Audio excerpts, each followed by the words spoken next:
বিপদ, ভীষণ বিপদ রে, ওদের সামনে ভীষণ বিপদ। কি কি বললেন ফকির বাবু? আপনি আপনি আমাদের বললেন? হ্যাঁ তোদের। বাড়ি যাচ্ছিস তো? শহর থেকে এসেছিস? ভয়ঙ্কর বিপদ তোদের চারপাশে। আলটিমেটলি তালে লক্ষ্যে পৌঁছে গেলাম আমরা। এরপর অপারেশন শুরু, যে করেই হোক শিবের তৃতীয় নয়ন আজ রাতেই আমাকে ক্যাপচার করতে হবে।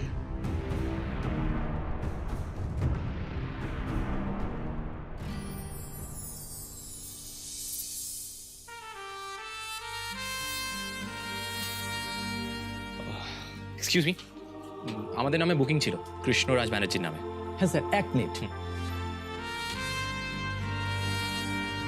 ইয়েস স্যার, আপনাদের দুটো রুম বুক আছে, রুম নাম্বার 103 আর 104।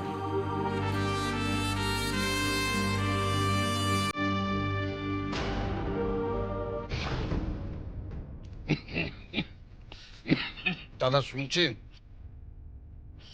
বলছি আমাদের একটা রুম লাগবে, পাওয়া যাবে? হ্যাঁ, রুম খালি আছে, আপনি নাম বলুন। দেখুন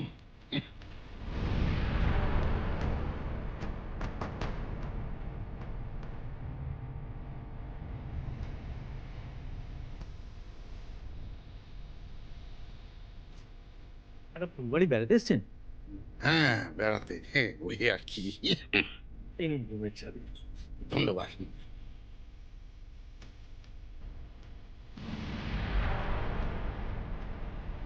এ সময় এখানে টুরিস্ট কেন? কাজের অসুবিধা না হয়।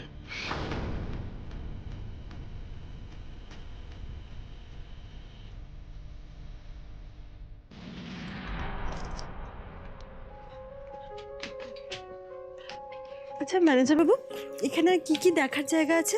অনেক কিছু আছে ম্যাডাম। এই জায়গাটা এমনিতেই শান্ত, চুপচাপ, তাই ভালো সময় কাটানোর জন্য উপযুক্ত। এখানে একটা পুরনো রাজবাড়ি আছে, রাজবাড়ির পাশ দিয়ে একটা সুন্দর নদী আছে। আর আর একটা শিব মন্দির আছে না?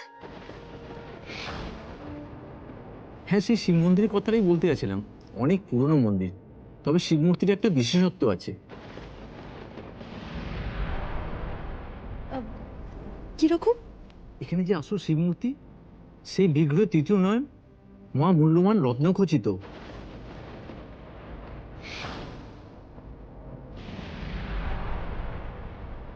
তাই নাকি? এরকম তো আগে কখনো শুনিনি। এটাই ফুলবাড়ির শিব মন্দিরের বিশেষত্ব, যা অন্য কোথাও আর দেখা যায় না। আচ্ছা, আমরা তাহলে কালকে শিব বিগ্রহ দর্শন করব। আচ্ছা, কখন গেলে ভালো হয়? আপনারা তো আসল বিগ্রহ দর্শন করতে পারবেন না। সেই বিগ্রহ মন্দিরের গর্ভগৃহে থাকে, আর গর্ভগৃহের দরজা সারা বছর বন্ধ থাকে। সে কি, তাহলে আমরা বিগ্রহ দর্শন করতেই পারবো না? সব ভক্তদের দর্শনের জন্য আলাদা একটা শিব মূর্তি আছে, তবে গর্ভে গিয়ে যেতে পারবেন না। একমাত্র শিব চতুর্দশীর পূর্ণ লগ্নে ওই দরজা খোলা হয়। প্রচুর ভক্তের সমাগম হয় তখন।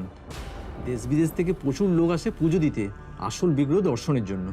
এই দিদি, তাহলে কি আমরা সত্যি আসল মূর্তি দর্শন করতে পারবো না? জানি না রে, কপালে থাকলে হবে। তবে কাল কিন্তু আমরা ভোর ভোর উঠে মন্দিরে পুজো দিতে যাব। কুমড়ামুখ, কাল কিন্তু ভোর হওয়ার আগে আমাদের তৈরি হয়ে নিতে হবে। ওকে রাধা, তাই হবে। এ সময় টুরিস্ট এসে চাপ হয়ে গেল। কাজটা ফাঁকায় ফাঁকায় সারতে হলে আজ রাতেই মন্দিরে হানা দিতে হবে। হ্যাঁ, ভোর হওয়ার আগেই ওই মহামূল্যবান রত্ন খচিত তৃতীয় নয়ন হাসিল করতে হবে আমায়।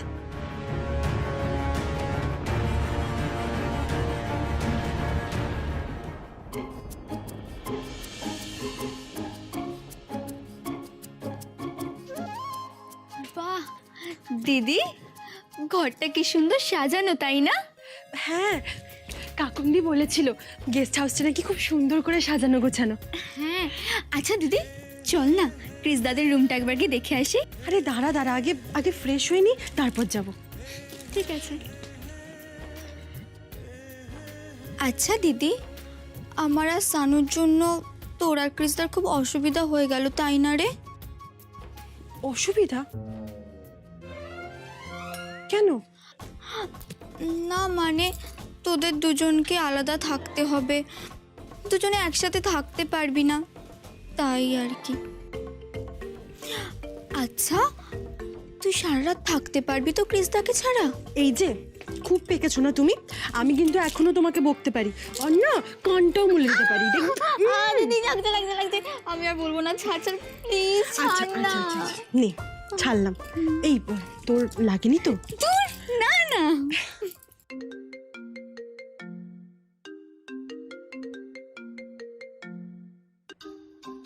কাকন্দির ফোন। হ্যালো রাধা, তোমরা ঠিকভাবে পৌঁছে গেছো তো? হ্যাঁ আমরা ভালোভাবে পৌঁছে গেছি, এই লাগেজ টাগেজ নিয়ে রুমে এলাম, তোমাকে ফোনই করতাম। যাক বাবা। আচ্ছা তোমরা রুম ভালো পেয়েছো তো? হ্যাঁ খুব সুন্দর সাজানো, আর আর জায়গাটাও খুব সুন্দর। দিনের বেলায় ঘুরে দেখলে আরো ভালো লাগবে, এত নিরিবিলি শান্ত জায়গাটা। রাধা, তোমায় তো একটা কথা বলাই হয়নি, যেই ওই শিব মন্দিরের কথা বলছিলাম, ওই আসল শিব মূর্তিটা না সবাই সবসময় দেখতে পায় না কিন্তু। হ্যাঁ কাকন্দি, ওই গেস্ট হাউসে ম্যানেজার বাবুর কাছেই সব শুনলাম, কিন্তু কি আর করা যাবে বলো, ভাগ্যে যদি থাকে, যদি আসল শিব মূর্তি দর্শন পাওয়া যায় তো ভালো, না হলে ওই ভক্তদের জন্য যে শিব মূর্তি বানানো আছে, কাল ভোরে উঠে আমরা পুজো দিয়ে আসবো। বেশ, তাহলে আজ তাড়াতাড়ি ডিনার করে ঘুমিয়ে পড়ো। কাল সকাল সকাল উঠতে হবে। হ্যাঁ এই তো ফ্রেশ হয়ে খাওয়া দাওয়া করে আমরা শুয়ে পড়বো। ওকে, চলো, গুড নাইট, টেক কেয়ার। হ্যাঁ তোমরাও কিন্তু সাবধানে থেকো, গুড নাইট। সত্যি দিদি, এত দূর এসে আসল মূর্তির দর্শন পাবো কি না কে জানে। মনে ভরসা রাখবি না, ঠাকুর চাইলে ঠিক হবে, তাছাড়া বাবা যদি চান তাহলে আসল মূর্তির দর্শন আমরা ঠিক করতে পারবো। তুই যা ফ্রেশ হয়ে নে, আমি জামা কাপড়গুলো বার করি। দুলাল আঙ্কেল, রাধারা ভালোভাবে পৌঁছে গেছে। যাক বাবা, নিশ্চিন্ত হও। পৌঁছেছে তো ঠিক মতো, বাস বাস বাস। আসলে কি জানিস তো দুলাল, 4টে বাচ্চা ছেলে মেয়ে একসাথে গেছে, আমারও একটু চিন্তা হচ্ছিল। ড্যাড, রাধা আর ক্রিস যথেষ্ট বড় হয়েছে, বি সেন্সিবল ড্যাড, টেনশন করার কিছু হয়নি। আমি না ভাবছিলাম বিনাটার সাথে একবার কথা বলবো। ও কাকুনমা আর একবার একটু লাইনটা ধরে দাও না। আরে কি দরকার, ওরাই সবে গিয়ে পৌঁছেছে, একটু বিশ্রাম টিশ্রাম করুক, কাল সকালে ফোন করুক। আসলে আন্টি, কাল ভোরবেলা না ওরা শিব মন্দিরে পুজো দিতে যাবে, আর তাই কিছুক্ষণের মধ্যে ওরা ঘুমিয়ে পড়বে, না হলে তো ওরা উঠতে পারবে না। আমি না হয় কাল আপনার সাথে ওদের কথা বলিয়ে দেবো। আচ্ছা ঠিক আছে ঠিক আছে, তাই হবে।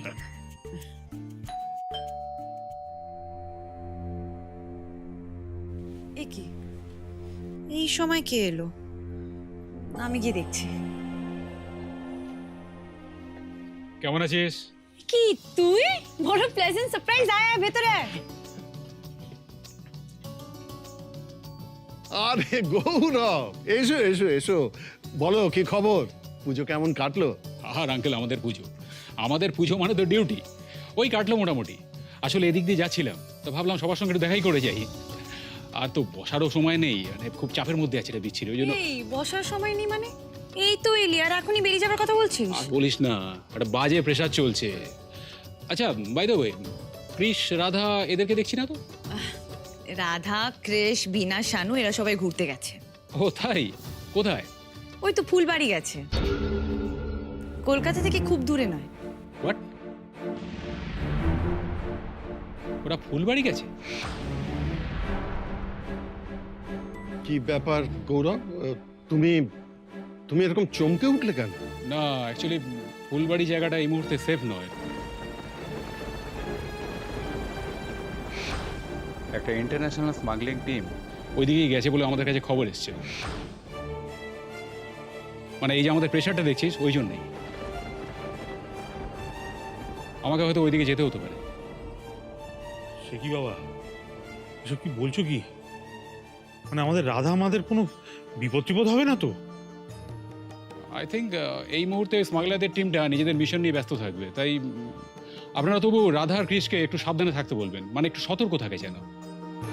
দুদিনের জন্য বেড়াতে গিয়েও শান্তি নেই, কোথাকার কোন স্মাগলার তাকেও ফুলবাড়ি যেতে হলো। আর আমি জায়গাটা সাজেস্ট করলাম। শোন কাকুন, এত প্যানিক হোস না। আমাদের পুলিশের টিম অলরেডি ওখানে রওনা দিয়ে দিয়েছে, ঠিক আছে? আচ্ছা, আজকে আসি তাহলে।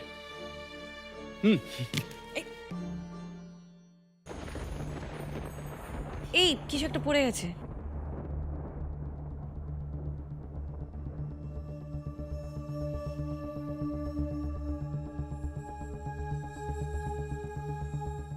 এটা কার ছবি গৌরব?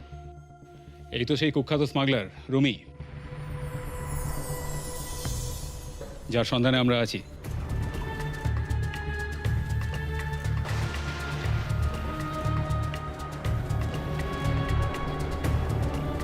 কি হলো ড্যাড? কি দেখছো এভাবে? না না না না, কিছু না কিছু না।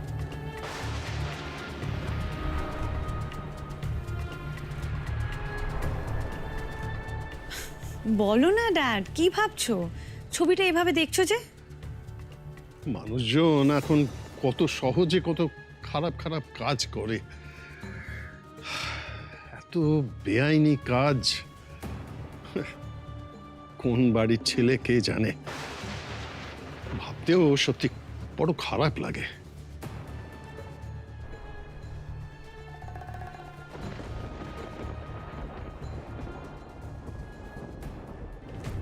শুনলেন স্যার, আসল মূর্তিটা কিন্তু ওই মন্দিরের গর্ভগৃহে রয়েছে, আর সেখানে কিন্তু নো এন্ট্রি।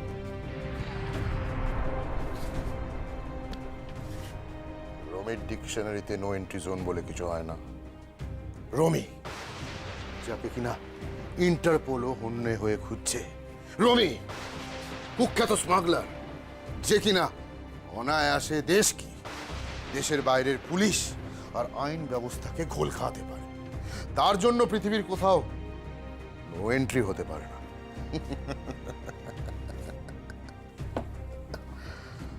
আর ওই সামান্য মন্দিরের গর্ভগৃহ তো কোন ছাড়। আমি পাতাল থেকেও ওই মহামূল্যবান রত্নখচিত তৃতীয় নয়ন বের করে আনব। আমি এখন একটু বেরোবো, তোরা ঘরেই থাক। কোথায় যাবেন স্যার? একবার গিয়ে জায়গাটা রেকি করে আসতে হবে না? রাতের অন্ধকারই তো আমাদের প্ল্যান সাকসেসফুল করবার আলো দেখাবে।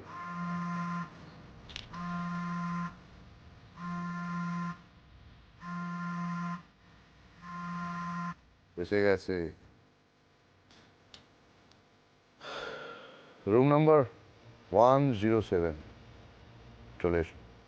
আপনার স্যার?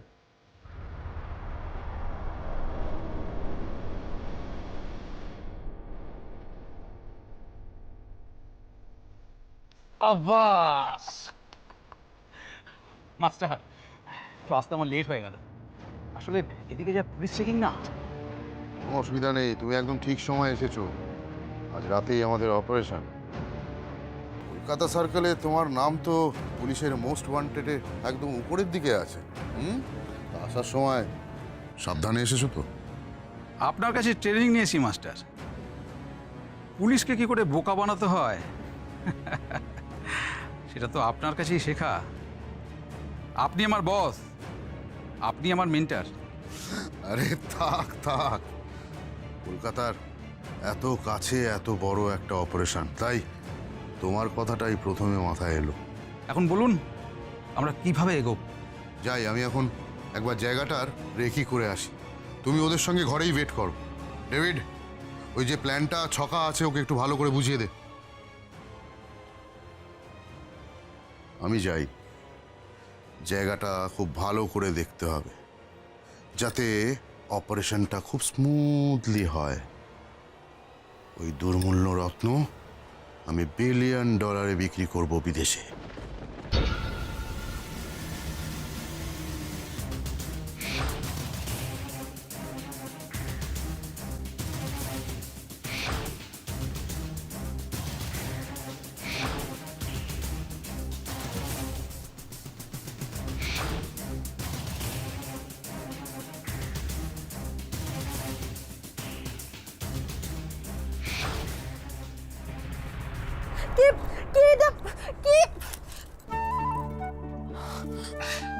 এটা এটা কি হলো গোমরা মুখ?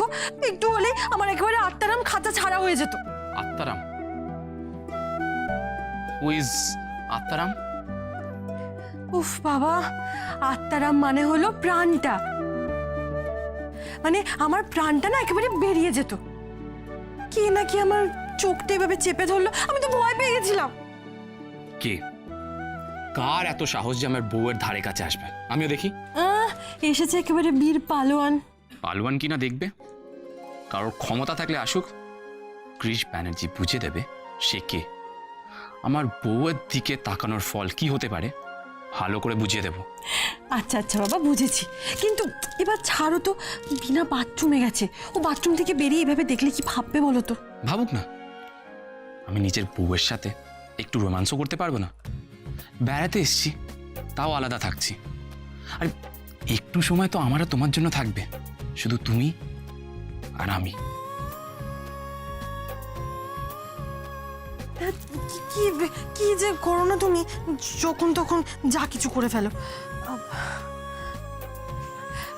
তুমি তুমি ঘর থেকে চলে এসেছো, ভাই কিন্তু তোমাকে খুঁজে না পেলে খুব চিন্তা করবে, ভাববে যে এত রাতে দাদা আবার হঠাৎ কোথায় চলে গেল। রাধা শানু আমার ভাই, বুঝতেই পারবে আমি তোমার কাছে এসেছি।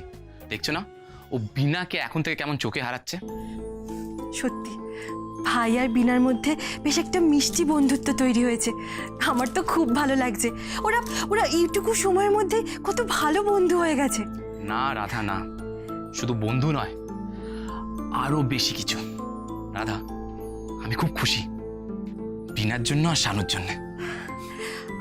আচ্ছা আচ্ছা আচ্ছা, ঠিক আছে ঠিক আছে, এখন কিন্তু অনেক রাত হয়ে গেছে, এবার তুমি যাও, গিয়ে ঘুমিয়ে পড়ো। কাল কিন্তু অনেক ভোরে উঠতে হবে, মন্দিরে পুজো দিতে যাবো। যাও যাও যাও, আর দেরি না।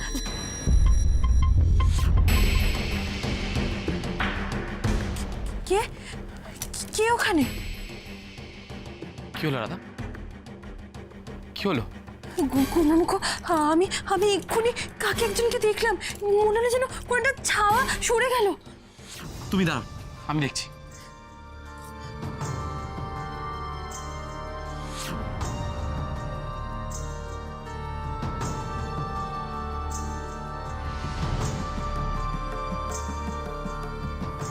রাধা, এখানে তো কেউ নেই। কেউ নেই? কিন্তু কিন্তু আমি তো স্পষ্ট দেখলাম ছায়াটা। কেউ কেউ নেই, কি জানি, আমি আমি এতটা ভুল দেখলাম। রাধা, হয়তো তোমার মনের ভুল, এমনি মনে হয়েছে। চলো ঘরে চলো।